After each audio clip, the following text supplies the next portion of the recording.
Hera, the queen of the gods, is one of the most powerful and respected deities in Greek mythology, known for her incomparable beauty, cunning intelligence, and fierce determination. Hera is considered the protector of marriage and family, and the goddess of fertility, the sky stars, and vegetation. Hera was the daughter of Cronus and Rhea and had 5 siblings: Hestia, Demeter, Hades, Poseidon, and Zeus. The myth tells that Cronus, Hera's father, was a powerful and ambitious god who feared losing his throne, as he had received a prophecy that one of his children would dethrone him to prevent the prophecy from being fulfilled.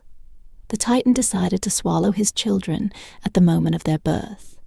Hera was one of the victims of this practice and was swallowed by her father shortly after birth. The goddess spent some time in her father's stomach before she was freed, along with her siblings, by Zeus, the youngest son of Cronus, who managed to dethrone his father and free his siblings. Once Olympus was recovered, the gods began to rule according to their designs, and Hera became one of the most beautiful goddesses of the whole kingdom. Her cunning beauty, great intelligence, and wisdom surprised all the gods. In time, the beauty of the goddess captivated Zeus, while her wisdom impressed him deeply. According to the myth, Zeus fell madly in love with Hera and wished to betroth her. But she was initially reluctant to his advances, since she was a highly respected and desired goddess. Zeus knew he had to be very cunning to win her heart. The god, eager to possess her, decided to transform himself into a bird to approach his sister and gain her trust. Zeus transformed himself into a beautiful cuckoo and began to sing near the place where the beautiful maiden used to bathe in the river. The Olympian, captivated by his song, approached the bird and began to caress it. The god took the opportunity and immediately transformed back into his divine form, took her in his arms and kissed her passionately. But the beautiful woman rejected him instantly and was not at all interested in him, although the gesture of transforming into a bird filled her with joy. The goddess did not want to get involved with the god of lightning. Although the beautiful maiden resisted, Zeus continued to woo her and send her gifts, promising her eternal love. The woman of Olympus finally gave in to his great persistence, and, captivated by her brother's love, accepted his proposal, and they were married in a magnificent ceremony. On Olympus, the wedding of Hera and Zeus was the grandest event the world had ever seen. Aphrodite prepared the goddess for her big day, adorning her with jewels and radiant dresses. Hermes, the messenger of the gods, carried the invitations to every corner of the known world. When the wedding day arrived, the gods and goddesses arrived at Olympus, dressed in their most splendid attire. The beautiful goddess arrived at the altar, accompanied by her maidens, and Zeus was anxiously awaiting her. When they joined hands, the heavens opened, and the divinities of Olympus celebrated with great thunder and lightning. Thus Hera became the queen of Olympus, and Zeus the supreme god of heaven and earth. And as time went by, as a result of their great love, the kings of Olympus had several very powerful children among them: Ares, god of war; Hebe, goddess of youth; and Aletheia, goddess of childbirth. However, time later there was an event that upset the queen of Olympus too much, because she felt that her husband had displaced her. The queen of the gods was very angry because Zeus had begotten Athena without her help. So in revenge she wanted to do the same and beget a child alone. So when she succeeded for several months, she was anxiously awaiting her future son Hephaestus, because she said he would be very powerful, slender, and extremely beautiful. But when the moment of delivery arrived, the god was born with physical deformities and was so ugly that when the goddess held him in her arms, she screamed in horror and never wanted to see him again, as she felt that the child had shamed her, because of his terrible appearance. The goddess, in her despair and shame, decided to get rid of the child by throwing him from Olympus. Little Hephaestus fell from the top into the sea, hitting terribly with the waters and suffering serious permanent injuries. His leg was twisted and his face was irregular. Despite this, the god survived, thanks to the intervention of the goddess Athena, who found him, rescued him, cared for him, and took him to a cave on the island of Lemnos. There, Hephaestus began to work on his blacksmithing and forging skills. In time, he became an expert at creating powerful and beautiful objects, and his skill became famous throughout the world after years of working at his craft of smithing and becoming an expert. Forging god Hephaestus decided to take revenge on his mother for the rejection he had suffered at birth, and to carry out his plan. The spiteful god created a golden chair, finely decorated with beautiful precious stones, and sent it as a gift to Hera. His mother, thrilled with the ostentatious gift, accepted it with such glee that she wanted to sit on it at once. When the goddess sat in the chair, she realized that she was trapped in it, and could not free herself. The chair was designed with such perfection and skill that it was impossible to escape from it. When Hera found herself trapped on the golden throne, created by her son Hephaestus, she angrily cried out for help, and the other gods desperately came to her aid. Zeus, as leader of Olympus, ordered all the gods to work together to free Hera from the deception they all tried to free her, but were unsuccessful, as the chair had been designed with hidden abilities known only to its creator.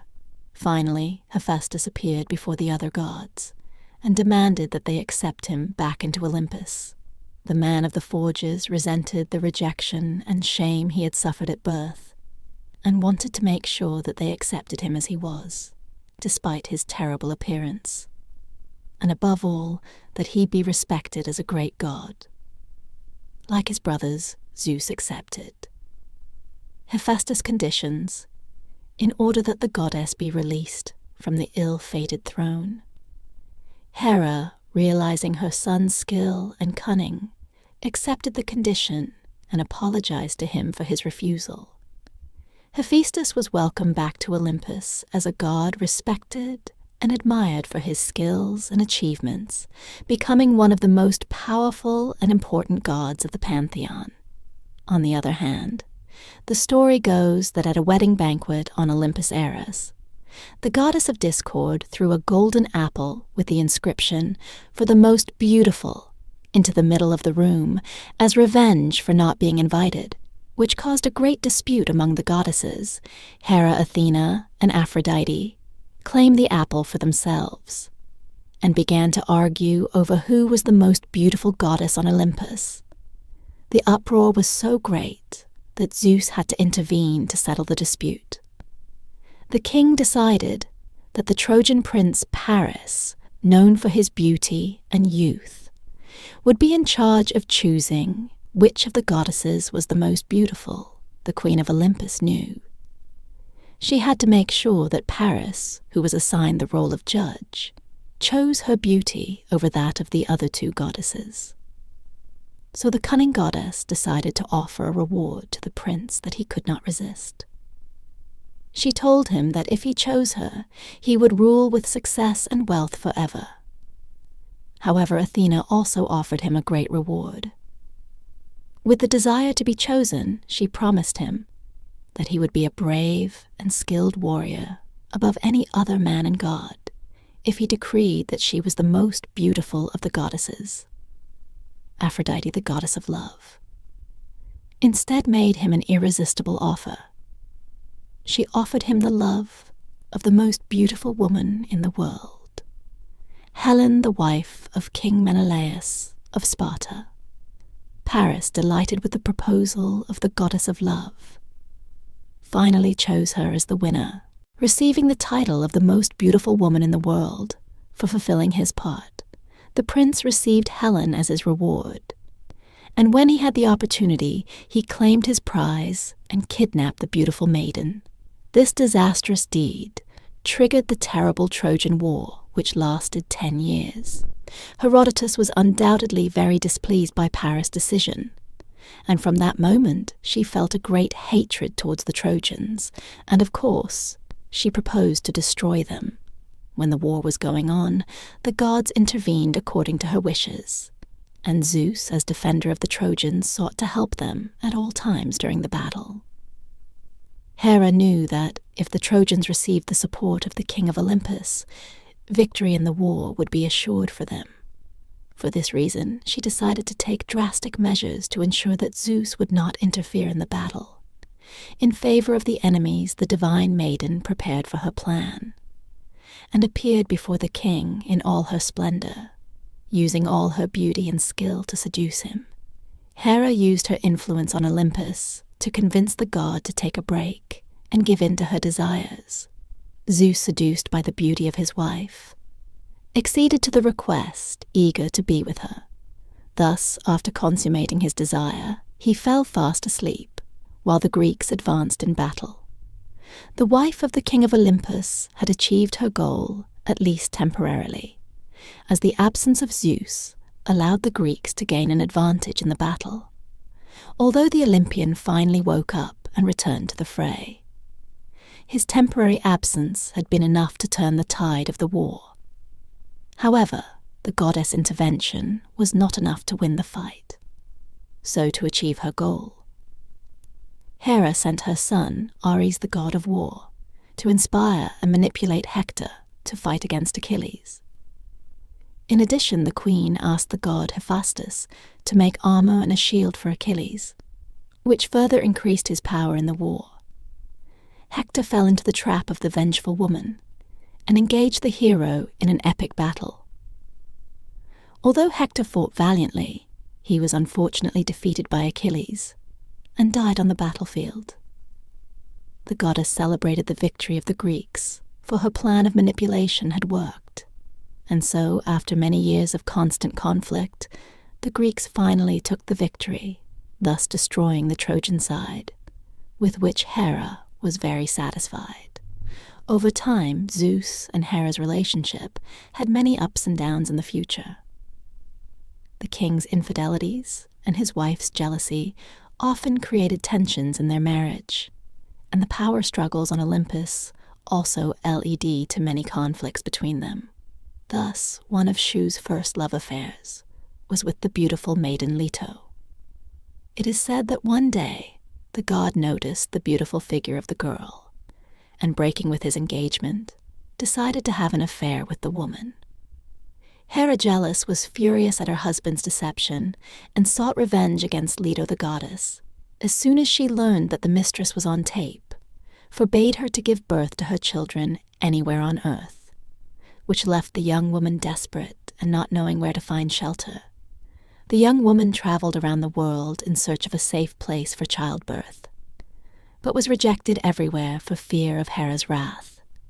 Finally, the woman found a small floating islet in the sea called Delos, which was willing to offer her shelter. The island was a desolate and rocky place, without life or inhabitants. But the maiden was grateful for any place that would receive her while the girl was giving birth. Hera did not rest in her mission of vengeance against her unfaithful husband and her lover. However, her offspring had already been born. So Apollo and Artemis newborn, but already powerful gods, did not remain unmoved by the threat to their mother. The two siblings joined forces to protect Leto, fighting together against the dragon. Apollo wielded his bow and arrows with skill, while Artemis used her cunning and hunting knowledge to weaken the dragon. Finally, the siblings succeeded in slaying the python and saving their mother after seeing the wrath of his wife, Zeus, promised never to fail her, nor to be unfaithful to her again. And Hera, as the goddess of marriage, and convinced of her husband, promised never to abandon him. The months passed, and the king of the gods, blinded by his lust, fell in love with Io, a beautiful princess of Argos, and decided to have an affair with her to hide his infidelity to Hera. The king of the gods decided to transform Io into a white cow. In this way, Zeus hoped to be able to have an affair with the maiden, without his wife suspecting anything. But despite the transformation, Hera was not fooled, and discovered her husband's affair. However, she said nothing. The maiden of Olympus was furious, and decided to take drastic measures to take revenge on Io and Zeus. The goddess asked her husband to give her the white cow she admired so much, alluding that it was too beautiful, and that it was made especially for the gods. Zeus, with no other options, had to accept the wishes of his consort, and said he agreed, although inside he was nervous. Hera sent Arges a monster with 100 eyes, and her faithful lackey to guard the cow, and make sure that the god could not see his mistress again. With Argus help, the goddess kept Io under constant surveillance, which left her isolated and desperate. The queen of the gods told Argus not to let the cow out of his sight, and to take her far away from Olympus, never to see her again. And when the god heard his wife's plans, he felt great anguish for his beloved Zeus. Desperate to save his lover, decided to send his son, Hermes, the messenger of the gods, to rescue the princess. Hermes was known for his cunning and ability to deceive, and the king of Olympus was confident that his son could find a way to free Io from Argo's surveillance. After a long journey, the divine herald came upon the location of the monster guarding the maiden, and to attract her attention, he began to tell beautiful, fantastic stories. As he told his stories, Hermes began to play his flute. The music was soft and melodious, and little by little, Argus began to feel drowsy. His heavy eyes slowly closed as his mind sank into a deep sleep. Hermes took the opportunity to approach the cow and release it from its captivity with a swift and precise movement. Hermes cut off Argus, head Argus. Death freed the princess and allowed her to flee. However, Hera's wrath was not over to continue her revenge. The queen of Olympus sent a gadfly to pursue Io. The gadfly stung the cow relentlessly, causing great pain and suffering to the maiden. The cow fled across the world, trying to escape the gadfly and the queen's wrath, but to no avail until tired and desperate. The martyrdom, she begged the divinities for her release, and Zeus, interceding for her lover, asked his spouse to let him release the cow. The goddess, after the incessant insistence of the god, accepted the proposal. Finally, Zeus put an end to the suffering of Io and turned her back into a human, but she never returned to Olympus after Argus' death. Hera was filled with sadness and anger. She had a great affection for him, and felt deeply affected by his death. So, in his honor, the Lady of Olympus decided to create a symbol to remember his loyalty and dedication. It was then that she had an idea to take the eyes of Argus in her body and place them in the peacock's feathers the years past. And as it was already customary, the king of Olympus descended to earth to satiate his low instincts with beautiful women in search of adventures one day. Hera, after so much searching for her husband, discovered him from Olympus with a mortal. The goddess was furious about the new infidelity and stealthily began to plan her revenge against the new lover of his consort.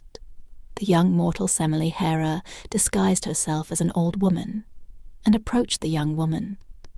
The goddess manipulated the girl into asking Zeus to show her in her true divine form, telling him that if he wanted to be with her, he would show her whatever she desired.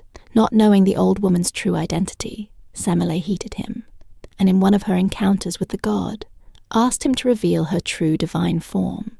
Zeus, unsuspecting of Hera's revenge, acceded to her request, and revealed himself in his divine form, which was so powerful and brilliant that the girl could not bear it, and died. Zeus was devastated by the death of his lover, for the woman was expecting his child. So in desperation, he decided to rescue his unborn child. Zeus removed the child from her womb and placed it on his thigh where its development was completed. And finally Dionysus was born. Hera, furious at the event, looked forward to taking revenge on her husband. However, the god convinced her of his love, and they continued together, despite everything. But the father of the gods never stopped deceiving the lady of Olympus, and one of the greatest love affairs of Zeus was the one he had without Minnie, the mother of Heracles. Alcmene was the wife of Amphitrite, an outstanding general and prince. Because of her great beauty and beautiful figure, the king fell in love with her and decided to seduce her to achieve his goal. Zeus disguised himself as Amphitrite, took his form, and presented himself to Athena as her husband. The woman did not notice the difference and gave herself to the god, not knowing that she was not sleeping with her husband. The queen discovered it immediately and decided to seek revenge against Alcmene and punish her, since after the encounter she had become pregnant by her husband. The goddess, full of anger, made the childbirth of her husband's mistress extremely difficult, and prolonging her suffering, the angry woman sent her daughter, the goddess of childbirth, to her mistress' abode to prolong the birth of Hercules, or even prevent his birth.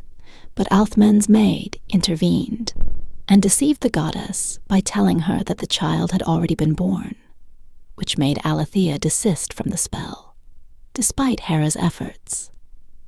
Alcmene gave birth to Hercules, son of Zeus, and his twin brother Hippocras, son of Amphitrite. Zeus decided to honor his son, granting him superhuman strength and abilities, which made him a legendary hero. The Lady of Olympus continued to seek revenge against Heracles throughout his life, sending challenges and obstacles in his way.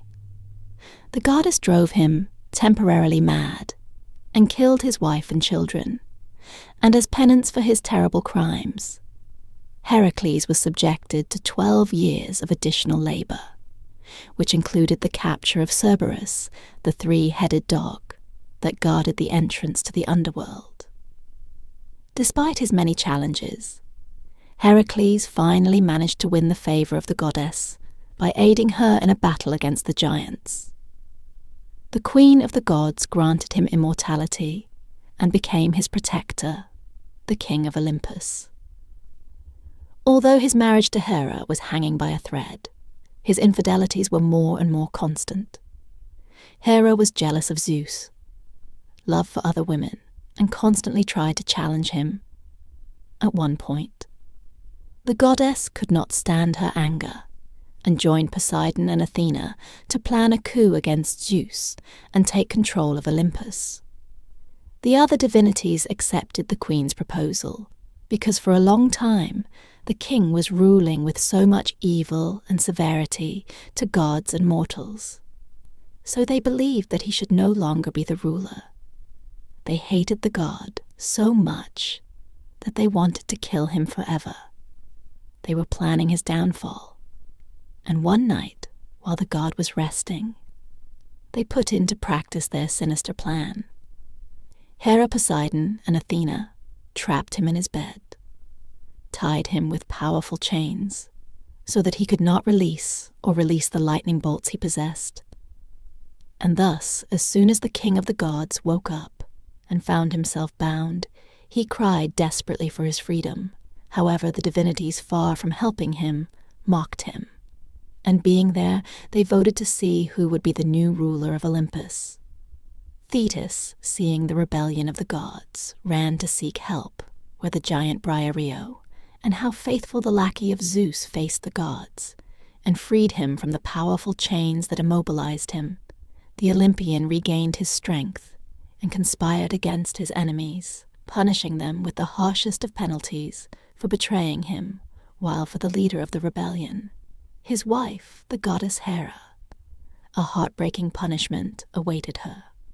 As a sentence, he bound her by her hands to the firmament with heavy divine chains, and she was suspended in the void, also bound by her ankles, with golden chains with large anvils at the end, leaving her in a humiliating position. For many days the goddess suffered much pain and shame before the other gods for her rebellion against the king of Olympus. But she did not repent of her actions. Nevertheless, out of his love for the goddess Zeus, decided to forgive Hera, provided she promised never to reveal herself again. Thus, when she accepted it, the god lifted her punishment, allowing her to return to Olympus and resume her role as one of the main deities. Despite her rebellion, Hera remained one of the most respected and powerful goddesses in Greek mythology.